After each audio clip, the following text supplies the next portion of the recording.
잠시 비로 씻겨나갔던 미세먼지가 오늘 또다시 전국을 뒤덮었습니다. 중국에서 발생한 스모그가 서풍을 타고 들어오면서 초미세먼지 농도가 짙어졌고 하루 종일 뿌연 공기는 주말 나들이객들을 괴롭혔습니다. 민주노총이 오늘 서울 도심에서 대규모 노동자 대회를 열었습니다. 탄력근로제 적용기간 확대와 최저임금 계약을 막아야 한다며 오는 21일 총파업을 선언했습니다. 국제신용평가사 무디스가 한국의 경제 성장률을 올해 2.5%, 내년은 더 떨어진 2.3%로 전망했습니다. 무디스는 세계 경제가 유동성 위기와 무역 분쟁으로 얼어붙고 있다면서 한국 등 개방경제 국가들이 직격탄을 맞을 거라고 분석했습니다.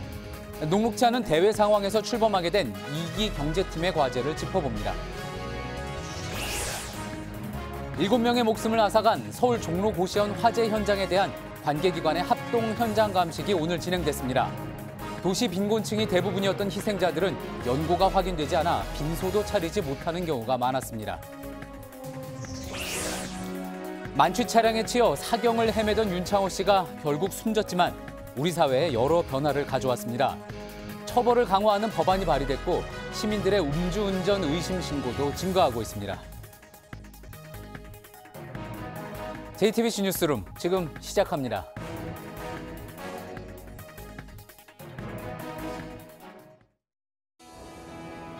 기름 없이 달리는 일상으로 내일을 바꾸는 현대수소 전기차. 주말인 오늘 미세먼지가 또다시 전국을 덮쳤습니다. 중국 대륙에서 생긴 스모그가 서풍을 타고 건너와 초미세먼지 농도를 높였습니다. 지난주 내내 뿌옇다가 비가 오면서 반짝 맑았던 가을 하늘은 채 사흘을 넘기지 못했습니다. 네, 오늘 전국 기온이 20도 안팎까지 오르면서 포근하긴 했지만 늦가을 정취를 느끼고 싶었던 시민들은 또다시 마스크를 꺼내야 했습니다.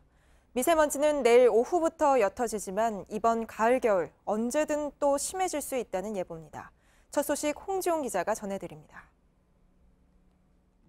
미세먼지와 안개가 뒤엉켜 하늘이 잿빛으로 변했습니다. 건물들의 형체가 희미하게 보입니다. 낮 한때 서울의 가시거리는 평소의 5분의 1 수준에 불과했습니다.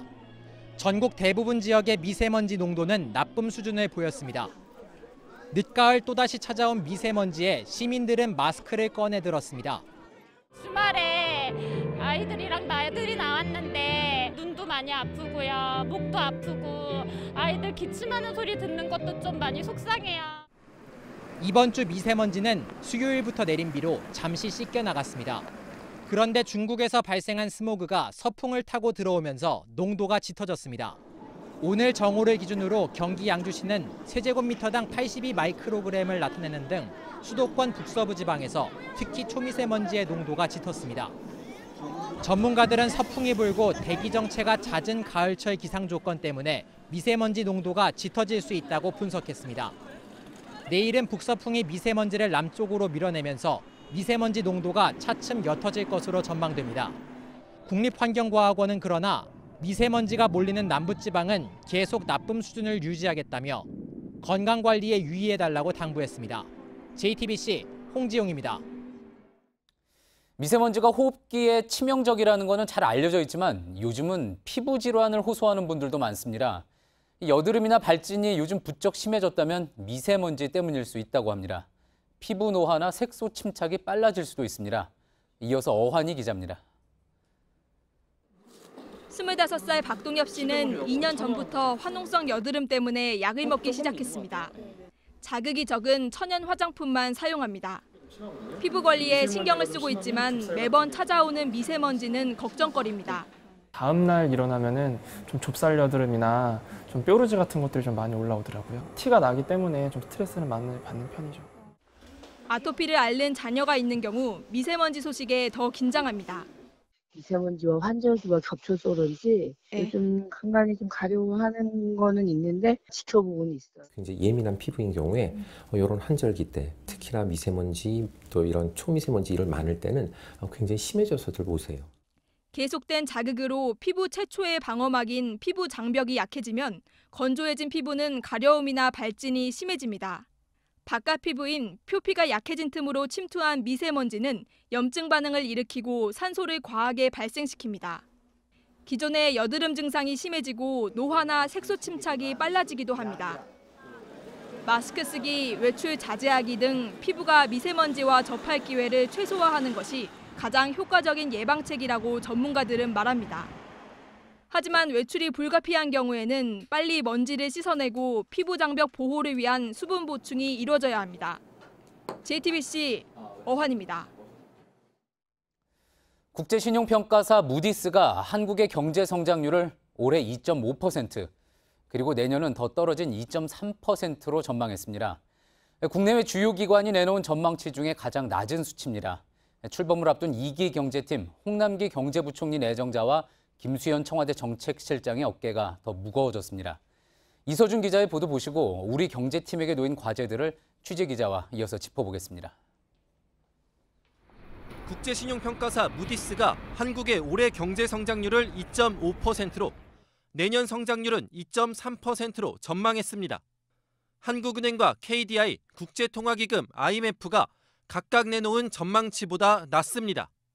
무디스는 한국 경제가 약화되고 있다면서 기업들은 불확실한 글로벌 환경과 최저임금 등을 이유로 투자를 주저하고 있고 고용 불안은 소비를 위축시켰다고 진단했습니다. 다만 한국뿐 아니라 세계 경제가 유동성 위기와 무역 분쟁으로 예상보다 성장률이 낮아질 수 있다고 전망했습니다. 주요 20개국의 경제 성장률도 올해는 3.3%로 전망했지만 내년엔 2.9%로 떨어진다고 봤습니다. 상위 10개국의 성장률은 올해 2.3%에서 내년엔 1.9%로 떨어진다고 내다봤습니다. 그중에서도 한국, 독일, 일본 등 개방경제 국가들이 직격탄을 맞을 수 있다고 분석했습니다. JTBC 이서준입니다. 예, 경제산업부의 이태경 기자가 나와 있습니다. 자, 이태경 기자, 무디스를 비롯해서 주요 기관들이 지금 잇따라서 우리 경제 성장률 전망치를 낮추고 있습니다. 가장 큰 이유가 뭐라고 볼 수 있겠습니까? 핵심은 내수 부진입니다. 내수가 좋아지려면 생산, 소비, 투자, 고용이 잘 맞물려 돌아가야 하는데 현실은 그렇지 않습니다. 생산과 소비는 동시에 나빠졌고요. 6개월 연속 줄어들었던 투자는 플러스로 돌아섰지만 일시적일 가능성이 크다는 지적입니다. 고용시장도 취업자 증가폭이 8개월째 10만 명을 넘지 못할 정도로 좋지 않습니다. 아직 수출이 괜찮지만 불안 요인이 적지 않습니다. 산업별로 보면 반도체가 수출액의 21%를 차지할 정도로 의존도가 높습니다. 이 때문에 반도체 호황이 끝나면 수출이 지금만 못할 거라는 우려가 나옵니다. 국가별로는 중국 수출 비중이 27%로 가장 많습니다. 중국으로의 중간재 수출이 많은 우리로선 미중 무역 분쟁이 심화되면 수출에 큰 타격을 입을 수 있습니다. 예, 경제라는 게 좋을 때도 있고 나쁠 때도 있습니다. 그런데 상황이 이렇다 보니까 가장 우려가 되는 부분 중에 하나는 경기가 혹시 이 사이클이 본격적으로 꺾인 게 아니냐, 뭐 이런 이야기가 나오기 때문인 거죠. 그렇습니다. 국책 연구기관인 한국개발연구원 KDI는 이번 달 경제 동향에서 내수 부진을 이유로 경기 둔화를 공식화했습니다. 다만 정부는 경제 상황이 좋지 않다는 점은 인정하면서도 아직까지 경기 둔화라고 판단하긴 이르다는 입장입니다. 예, 정부 입장에서는 경기 둔화라고 판단하기는 이르다, 이런 입장인 거군요. 자, 2기 경제팀이 어쨌든 이렇게 어려운 상황에서 들어선 것은 부인할 수 없는 사실인 것 같습니다. 가장 시급한 숙제는 뭐라고 볼 수가 있을까요? 당장 예산안의 국회 통과가 급한 불입니다. 김동연 부총리가 마무리 짓겠다고는 했지만 사실상 신임 부총리가 나서서 책임을 질 수밖에 없습니다. 정부는 사상 최대인 471조 원의 예산안에 포함된 23조 원의 일자리 창출 예산으로 일자리 90만 개를 만들 계획입니다. 예산이 제때 집행돼야 고용시장이 나빠지는 걸 막을 수 있다는 분석입니다. 또 내년 1월부터 최저임금이 10% 넘게 오르기 때문에 자영업자 등에 미칠 부담을 최소화할 방안도 찾아야 합니다. 서비스 산업 규제 완화 같은 구조 개혁을 위해 노동계를 설득해야 하는 숙제도 안고 있습니다. 여기에 내수를 살리기 위해 생활 밀착형 사회 간접 자본, 즉 SOC나 도시재생사업 확대 카드를 꺼낼지도 주목됩니다. 예, 그렇군요. 자, 1기 경제팀, 김동연 부총리와 장하성 정책실장 같은 경우에 이제 불협화음 논란이 문제가 됐습니다. 자, 그러다 보니까 2기 경제팀은 이제 어떻게 역할 분담을 해서 시장에 신호를 줄 것이냐 이런 부분이 이제 관심이 모이는 것 같습니다. 네, 청와대는 홍남기 경제부총리 후보자가 경제사령탑이라고 강조했습니다. 김수현 정책실장은 구체적인 경제 현안에 관여하기보다는 경제와 교육, 복지 등의 정책을 아우르며 큰 그림을 그리는 역할을 맡게 될 것으로 보입니다. 대신 윤종원 경제수석이 홍남기 후보자의 파트너로서 경제정책을 조율할 것으로 전망됩니다. 실제로 윤 수석은 홍 후보자와 기재부에서 오랫동안 알고 지낸 사이여서 비교적 호흡은 잘 맞을 것으로 보입니다. 예, 알겠습니다. 잘 들었습니다. 경제산업부 이태경 기자였습니다. 민주노총이 오늘 서울 도심에서 전국 노동자 대회를 열었습니다. 경찰 추산 4만 명, 주최 측 추산 6만 명이 모였는데 정부의 노동정책이 촛불 정신에 역행하고 있다며 오는 21일 총파업을 선언했습니다. 유정화 기자입니다. 민주노총 소속 조합원들이 서울 광화문 일대를 가득 메웠습니다. 민주노총은 정부가 경제의 어려움을 최저임금 인상 탓으로 돌리며 노동 공약을 후퇴시키고 있다고 각을 세웠습니다. 특히 지난 5일 여야와 정부가 탄력 근로제를 확대 적용하기로 한 합의를 문제 삼았습니다. 여름철에 업무가 몰리는 건설업계나 장시간 근로에 시달리는 IT 업계 노동자들에겐 지난 7월부터 시행된 주 52시간 근로제가 사실상 무력화된다는 주장입니다. 자본과 정부입법, 탄력 근로제 기간 확대, 국회 일방 처리를 강력 저지할 것입니다. 집회가 끝난 후엔 청와대와 총리 공관 방면으로 행진했습니다. 앞서 민주노총과 한국노총은 탄력 근로제 확대를 계약으로 규정하고 공동 대응하기로 했습니다. 민주노총은 또 다음 달 1일 전국 민중대회를 예고해 긴장감이 점차 높아질 것으로 보입니다. JTBC 유정화입니다. 남과 북이 오늘 비무장지대에 있는 감시초소 GP 중 시범철수 대상인 총 22개 GP의 병력과 화기 철수를 완료한 것으로 알려졌습니다. 정부 당국과는 남북은 시범 철수하기로 한 각 11개씩의 GP에 대한 병력과 화기 철수 작업을 오늘까지 끝내기로 했다면서 합의대로 작업이 이뤄졌고 북측도 이를 준수한 것으로 본다고 밝혔습니다. 남북은 또 이달 말까지 시설물 파괴와 철거가 끝나면 다음 달 중으로 상호 검증 절차를 진행할 예정입니다. 18명의 사상자를 낸 종로 고시원 화재 원인을 밝히기 위해 경찰과 소방당국 등이 합동감식을 벌였습니다. 불이 시작됐다는 전기난로를 수거했고 화재 경보음이 울리지 않았다는 의혹에 대해서도 살펴보고 있습니다. 이수진 기자입니다. 현장 감식에는 경찰과 소방, 국립과학수사연구원, 전기안전공사 4개 기관이 참여했습니다. 수집된 증거물은 국과수에 감정 의뢰를 할 예정이고요. 금일 감식과 국과수에 감정 의뢰한 결과는 최대 한 3주 정도 소요될 예정입니다. 지금까지 화재 원인으로 지목된 건 3층 입구 쪽 301호에 있던 전기난로입니다. 301호에서 생활하던 박모 씨는 전기난로에서 불이 나 이불로 끄려 했지만 옮겨 붙었다고 진술했습니다. 감식반은 전기난로와 콘센트 등을 수거했고 전기 합선이나 가스 누출은 없었는지도 조사했습니다. 경찰 관계자는 인화물질이 나오지 않아 방화 가능성은 낮은 걸로 보고 있다고 밝혔습니다. 경찰은 불법 증축과 구조 변경 의혹도 수사할 예정입니다. 유무증한 지가 한 2년 정도 좀 넘었어요. 내가 바꿨던 이거 수리할 때. 또 화재 경보음이 울리지 않는 등 소방시설이 제대로 작동하지 않았다는 의혹에 대해서도 조사하고 있습니다. 경찰은 사안의 중대성을 고려해 30명 규모로 수사 전담팀을 구성했습니다. JTBC 이수진입니다. 네, 피해는 늘 우리 사회의 가장 약한 고리부터 찾아오곤 하죠. 이번 화재로 세상을 떠난 7명의 희생자들은 좁은 고시원에 몸을 누이며 홀로 힘겨운 삶을 사는 사람들이었습니다. 이들의 마지막 순간까지도 제대로 된 빈소도 조문객도 찾아보기 어려웠습니다. 박민규 기자가 취재했습니다. 장례식장엔 제대로 된 빈소도 조문객도 없습니다. 고시원 화재 사망자 가운데 한 명인 57살 양모 씨 시신이 안치된 곳입니다. 정도는 있는데 그냥 내일 바로 화장만 하고서 그냥 가신다 그래가지고. 연고가 없거나 유족과 바로 연락이 닿지 않은 경우도 많았습니다. 불이 난 고시원엔 보증금조차 마련할 수 없는 사람들이 모였습니다. 대부분 가족과 떨어져 지냈고 하루 벌어 겨우 삶을 이어갔습니다.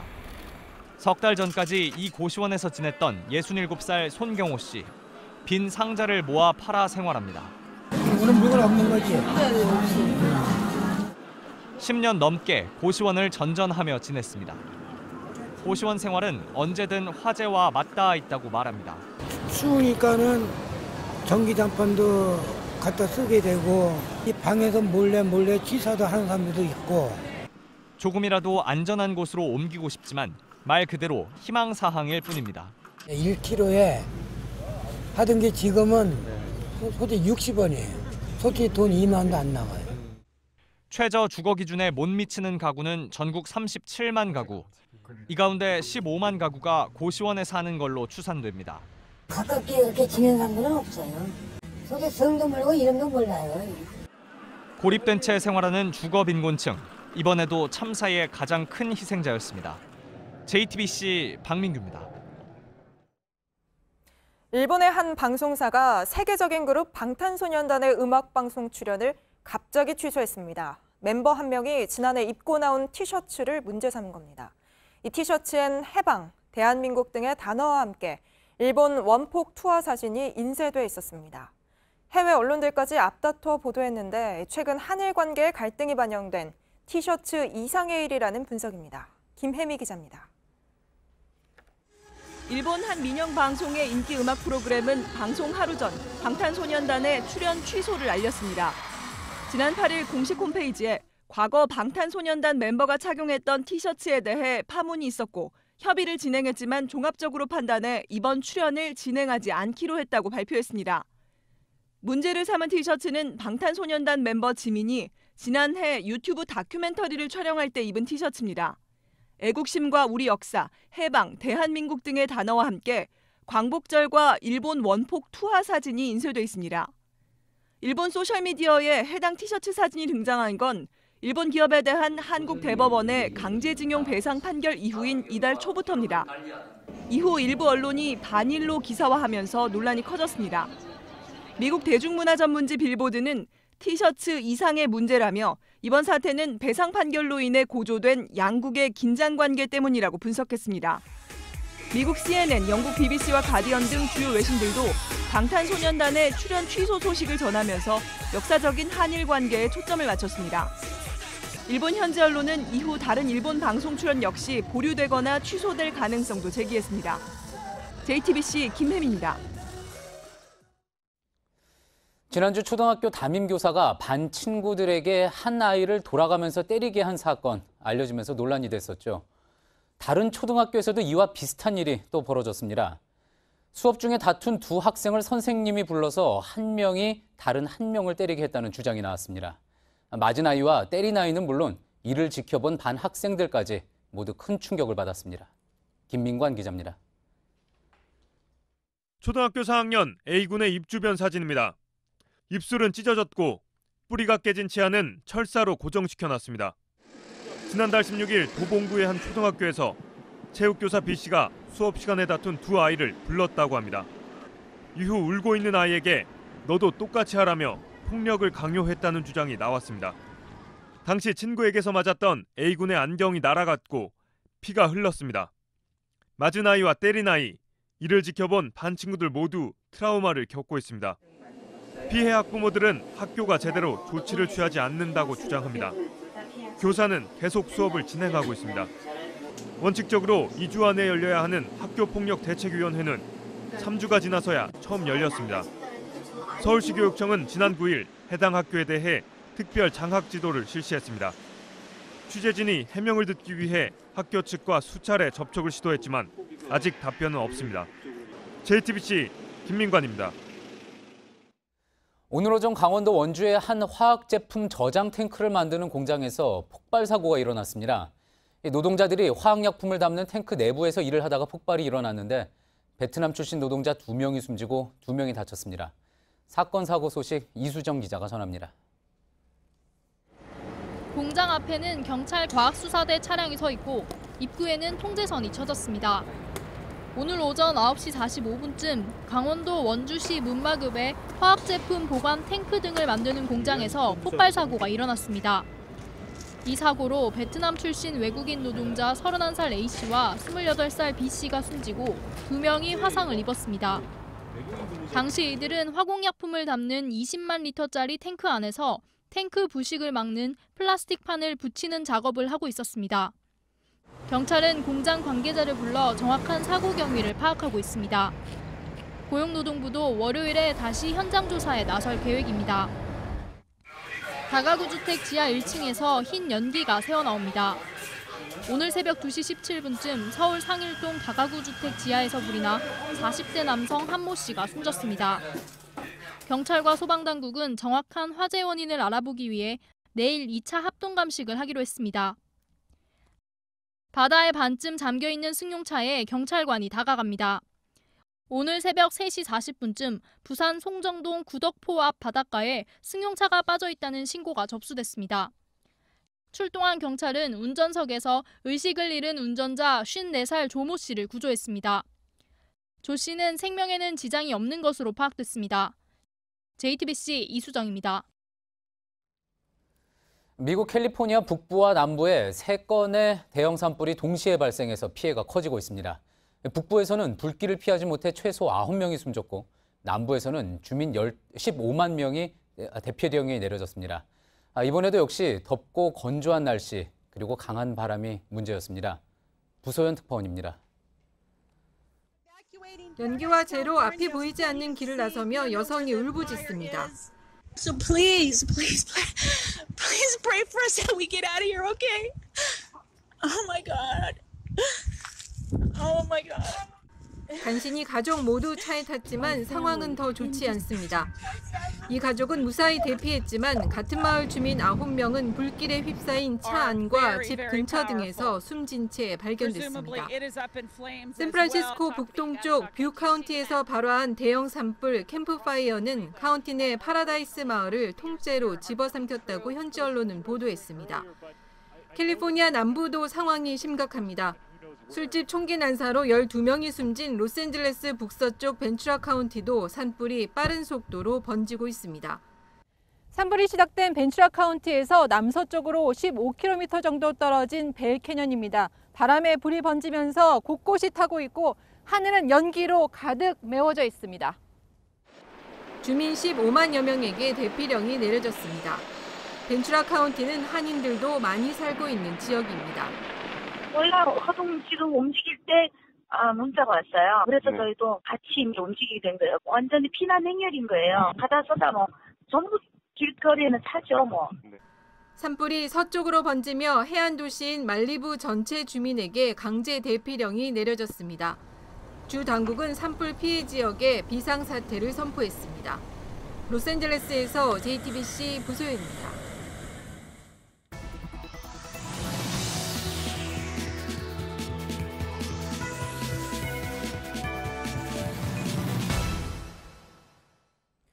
만취 차량에 치여 사경을 헤매다 어제 끝내 숨을 거둔 윤창호 씨의 빈소엔 오늘도 조문객들의 발길이 이어지고 있습니다. 다시는 고인 같은 피해자가 없어야 한다는 애도의 목소리가 울려 퍼지고 있는데요. 이렇게 한 청년의 안타까운 죽음은 우리 사회에 경종을 울리고 있습니다. 음주운전 처벌을 강화하는 법이 고인의 이름을 따서 발의된 가운데 도로에선 또 다른 안타까운 죽음을 막기 위한 시민들의 노력이 이어지고 있습니다. 이슈플러스 김태형 기자입니다. 트럭이 비틀거리며 고속도로 차선을 넘나듭니다. 옆 차량을 위협하며 그대로 달아납니다. 한 운전자가 달아나는 차를 추격하며 경찰에 신고합니다. 경찰에 붙잡힌 트럭 운전자의 혈중 알코올 농도는 0.165%, 만취 상태였습니다. 앞문이 열린 승용차가 도로를 질주합니다. 갑자기 지하 주차장으로 들어가더니 벽을 들이받습니다. 뒤쫓던 오토바이 운전자가 경찰에 신고했습니다. 승용차 운전자는 혈중 알코올 농도 0.105%였습니다. 모두 이달 들어 벌어진 일들입니다. 대형 사고로 이어질 수 있었지만 시민들의 신고로 추가 피해를 막을 수 있었습니다. 유창호 씨의 계기로 앞으로 더 이상의 SNA 피해자가 없었으면 좋겠고 그래서 내가 그 신고를 하게 됐거든요. 그 음주운전인 것 같더라고. 지난 1일부터 6일까지 부산경찰청 112에 접수된 음주운전 의심 신고만 16건. 음주운전으로 실제 확인된 경우는 5건이었습니다. 경찰은 동일 신고를 합하면 하루 20건도 넘게 접수될 정도로 음주운전 의심 신고가 늘고 있다고 밝혔습니다. JTBC 김태영입니다. 이렇게 음주운전에 대한 사회적 경감식은 높아졌지만 여전히 근절되지는 않고 있죠. 지난 한 해만 해도 음주운전 사고 사망자가 430명이 넘었습니다.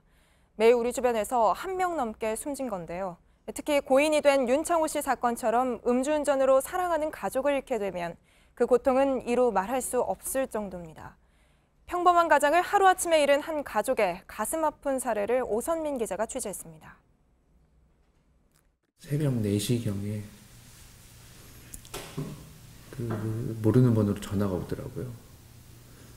아버지가 사고로 당하셨다고. 지난 추석 명절을 일주일 앞둔 주말이었습니다. 이게 진짠가? 이렇게 생각이 또 들다가 또 에이 설마 꿈일 거야. 말도 안 되지. 아버지는 당시 집으로 가는 버스를 기다리고 있었습니다. 만취한 20대 남성이 몰던 승용차가 정류장을 덮쳤습니다. 그래도 마지막이라도 얼굴이라도 봐야지 했는데 그 영안실에서 일하시는 분이 좀 안 보시는 게 좋을 것 같다는 식으로. 건강을 위해 대중교통을 타는 게 더 좋다고 하던 평범한 가장이었습니다. 저희 가족끼리만 그냥 펑펑 울면서 매일 하루를 그냥 피눈물을 흘리면서 지냈어요. 음주운전 사망사고 가해자는 대부분 징역 8월에서 2년 정도의 형이 선고되고 그중 약 77%는 집행유예로 풀려납니다. 현재 가해자는 1심 선고를 앞두고 있습니다. 자기 아들은 사고 한 번 안 치고 그렇게 키웠다고. 저희 아빠는 이제 평생 못 보는데. 유족들은 비극이 되풀이되지 않게 엄벌에 처해달라며 재판부에 탄원서를 냈습니다. 갑자기 그냥 아빠가 웃으면서 우리 딸 하면서 달려올 것 같고 맨날. 그냥 아직 믿기지가 않아요. 저는. JTBC 오선민입니다.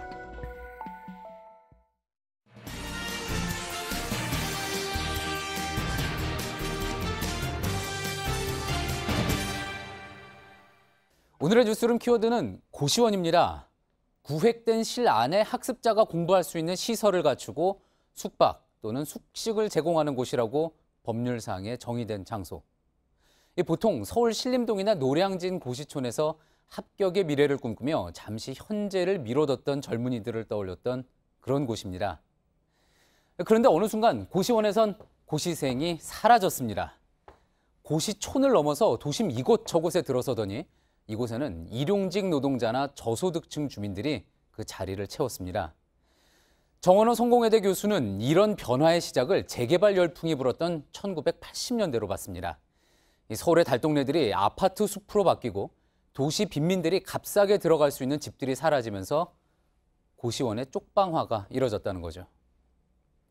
그러면서 선거 때마다 고시원은 정치인들이 어려운 서민의 삶을 잠시나마 체험해보는 하나의 상징처럼 자리 잡게 됐습니다. 다닥다닥 붙어있는 방들과 턱도 없이 부족한 소방시설. 고시원의 대규모 화재 참사 소식은 이렇게 매년 전해졌고 올해 역시 종로 9길 고시원에서의 화재는 18명의 사상자를 냈습니다. 소득 수준에 따라 가장 기본적인 안전에 대한 권리까지 차별받을 수밖에 없는 우리 도시의 안타까운 민낯. 오늘의 뉴스룸 키워드 고시원이었습니다.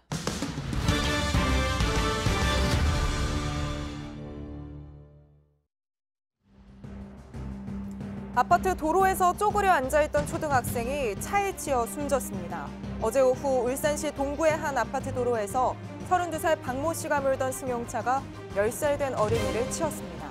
경찰은 숨진 어린이가 친구들과 함께 걸어가다가 혼자 쪼그려 앉는 모습이 자동차 블랙박스에 찍혀 있어 신발끈을 묶으려고 앉았다가 사고를 당한 것으로 보고 있습니다. 직원 폭행 혐의 등으로 구속된 양진호 한국미래기술 회장이 회사 돈을 빼돌린 정황이 새롭게 포착됐습니다. 경찰은 양 회장이 지난 3월 회사 돈 2억 8천여만 원으로 개인 물품을 사들인 것을 확인하고 횡령 혐의를 추가했습니다. 양 회장에게 적용된 혐의가 모두 9가지로 늘어난 가운데 경찰은 이른바 웹하드 카르텔과 관련한 불법 음란물 유통 혐의 등에 수사력을 집중하기로 했습니다. 지난 6일 유류세를 인하한 뒤 휘발유 값이 19주 만에 하락했습니다. 석유공사 유가정보 서비스 오피넷에 따르면 이번 주 전국 평균 휘발유 값은 리터당 1,660.4원으로 일주일 전보다 29.7원 내렸습니다. 경유도 일주일 전보다 19.9원 내린 1,475.4원에 판매됐습니다. 프로축구 전북 현대의 이동국이 필드플레이어 역대 최다 경기 출전 기록을 세웠습니다. 오늘 제주전에 선발 출전한 이동국은 1998년 포항 스틸러스에 입단한 뒤 21시즌 만에 K리그 502번째 경기에 출전해 대기록을 달성했습니다. 앞으로 이동국은 경기에 출전할 때마다 새 기록을 쓰게 됩니다.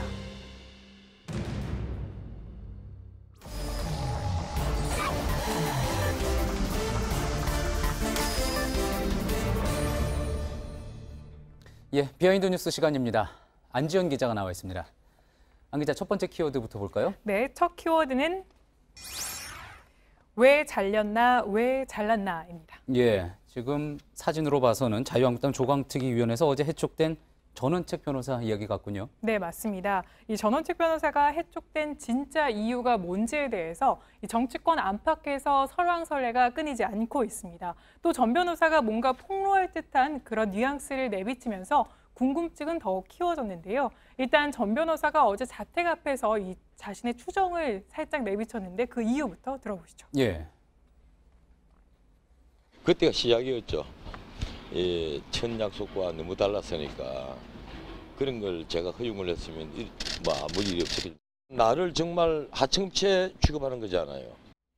인사청탁을 허용했으면 아무 일 없었겠죠? 이렇게 이야기를 했군요. 맞습니다. 그러니까 인사청탁, 김병준 위원장의 인사청탁을 들어주지 않은 것 자체가 이렇게 갈등의 발단이 됐다, 이런 주장을 한 건데요. 예. 전 변호사는 이르면 내일쯤 기자회견을 할 수도 있다, 이런 언급을 하기도 했습니다. 인사청탁이면 어떤 자리, 어떤 전원책 변호사가 어떤 인사에 대해서 해결을 해줄 수 있었던 겁니까? 이 조광특위 다른 의원에 대해서 이 김병준 위원장의 사람을 꽂으라고 했다, 이런 식의 주장을 한 건데요. 예. 그게 들어주지 않았다, 이런 겁니다. 그렇군요.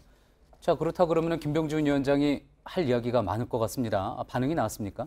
네, 이 발언에 대한 직접적인 반응은 나오지 않았습니다. 다만 오늘 언론 보도가 하나 나온 게 있었는데요. 해당 보도를 보면 지난 주말까지만 해도 이 전원책 변호사를 경질할 분위기는 아니었는데 9일 아침이죠. 그러니까 경질 발표 당일날 전 변호사가 김 위원장에게 그런다고 대권이 자기한테 갈 줄 아느냐, 정권에 준다더니 이 뒤통수를 친다, 이렇게 말한 사실이 알려지면서 기류가 급변했다, 그러니까 경질되는 분위기로 급변했다, 이런 보도가 오늘 아침 나오기도 했습니다. 그렇군요. 어떤 마음을 바꾸게 된 결정적인 요인이 됐다. 그런 거군요. 자, 어쨌든 이 해촉의 이유를 놓고 진실 게임이 되고 있는 그런 양상입니다. 네, 맞습니다. 당초 드러난 거는 차기 전당대회 시점을 놓고 두 사람의 갈등 때문이었다, 이렇게 언급이 됐지만 이런 이유가 계속 나오면서 또 다른 이유가 있을 가능성이 제기되고 있는 겁니다. 또 정확히 사실관계를 따져보기 위해서 저희가 김병준 위원장과 김용태 사무총장 측에도 연락을 취해봤지만 답을 들을 수는 없었습니다. 그렇군요. 이와 관련된 갈등, 또 여파는 다음 주에도 한동안 진행이 될 것 같습니다. 다음 키워드로 한번 넘어가 볼까요? 네, 다음 키워드는 조작했나 안 했나입니다. 예, 미국 워싱턴 관련 뉴스 같은데 어떤 가짜 뉴스 그런 이야기입니까? 네, 맞습니다. 지난 8일이죠. 미 백악관 대변인이 트위터에 올린 영상이 조작됐다, 이런 의혹이 제기됐습니다. 이 워싱턴 포스트지가 의혹을 제기했는데요. 현지 시각으로 어제 이 같은 의혹을 보시는 것처럼 제기했습니다. 조작된 영상을 홍보 세라 샌더스면은 이제 그쪽에서 워싱턴의 대변인이고요. 홍보 시각적 선동을 유발했다는 건데 어떤 영상입니까? 네, 일단 문제가 된 영상을 저희가 한번 가져와 봤습니다. 해당 영상을 보시면 짐 아코스타 CNN 기자의 마이크를 백악관 인턴이 보시는 것처럼 가져가려고 하는 장면이 나옵니다. 예. 또 마이크를 빼앗기지 않으려는 기자가 인턴의 팔을 보시는 것처럼 살짝 누르는 듯한 모습도 보이는데요. 아, 그렇군요. 오른손으로 마이크를 잡고 왼손으로 누르는 그런 모습이군요. 맞습니다. 이 장면은 뒤에 여러 번 반복돼서 나오는 영상이었습니다. 이 백악관은 이 같은 이 접촉이 부적절했다, 부적절한 신체 접촉이었다는 이유로 아코스타 기자를 백악관에서 출입 정지시키면서 이 같은 영상을 올렸습니다. 예. 자, 그런데 워싱턴 포스트에 따르면 이 영상이 조작됐다는 겁니까? 네, 맞습니다. 의혹이 조작됐다는 부분은 크게 두 가지였는데요. 먼저 예. 첫 번째는 아코스타 기자가 일단 인턴에게 양해를 구하는 그 멘트가 있었는데 이 부분이 아예 편집됐다. 저희가 원본을 확인해 봤더니 그 발언이 분명히 있었는데요. 이 발언 예. 확인해 보시죠. 예. Pardon me, ma'am.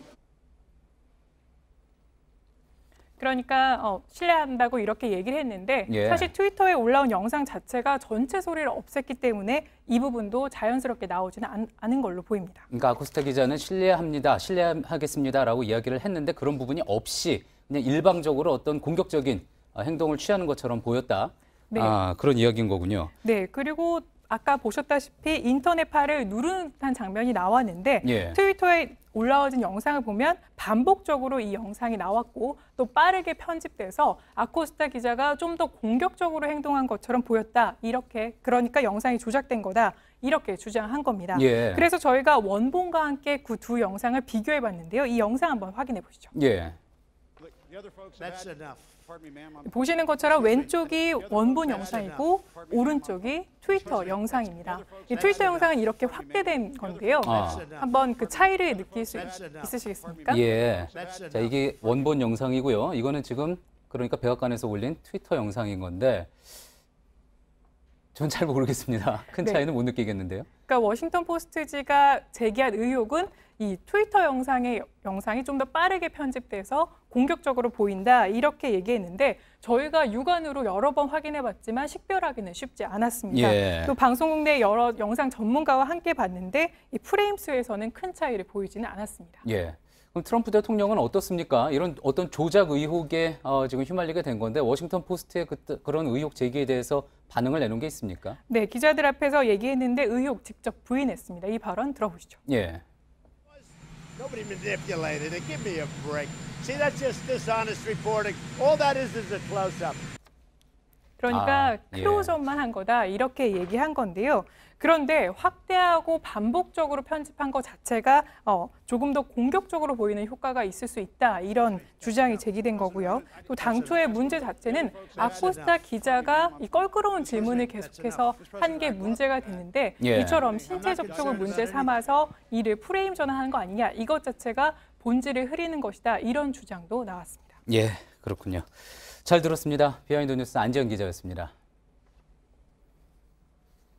SK가 한국 시리즈 5차전에서 두산을 이기면서 8년 만에 우승에 한 발짝 다가갔습니다. 홈런 군단 SK는 오늘 장타 대신 작전약으로 점수를 쌓았는데 고비마다 두산의 실수가 나오면서 쉽게 승리를 챙겼습니다. 온누리 기자입니다. 3회 초 터진 정진호의 홈런 덕에 두산이 1대0으로 앞선 4회 초. 오재원이 심판에게 강하게 항의한 뒤 김태형 감독도 한참 동안 실랑이를 벌입니다. SK 선발 박종훈이 투구를 준비하다 발을 풀고 2루 주자를 바라봐 보크를 범했다는 겁니다. 보크가 인정됐다면 3루 주자가 홈을 밟아 두산이 한 점 더 달아날 수 있었지만 심판은 받아들이지 않았습니다. 도망갈 기회를 놓친 두산은 7회 말 실수 때문에 역전을 허용했습니다. SK 김성현의 큼지막한 2루타 때 좌익수 정진호가 송구 실책으로 3루를 내준 겁니다. 이 과정에서 김성현이 2루 베이스를 안 밟았다는 논란이 불거졌지만 두산이 파악하지 못하는 바람에 김성현은 무사히 3루에 들어갔습니다. 야구 규칙상 이럴 경우엔 수비팀의 어필이 있어야 합니다.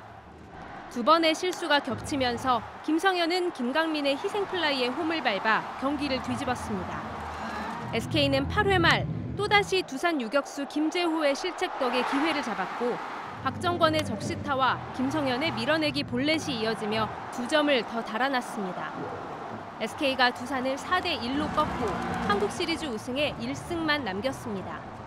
두산은 여러 차례 실수에 결정적 기회마다 병살타가 나와 흐름을 살리지 못했습니다. JTBC 온누리입니다. 내일은 대체로 구름이 많다가 전라도와 제주엔 밤부터 5mm에서 20mm의 비가 내립니다. 북서풍을 타고 국내외 미세먼지가 남하하면서 일부 중서부와 남부 지역을 중심으로 미세먼지 농도가 높겠습니다. 충북과 호남, 영남, 제주는 종일 초미세먼지 나쁨 수준을 보이겠습니다. 예, 오늘 저희가 준비한 소식은 여기까지입니다. 시청해주신 여러분 고맙습니다.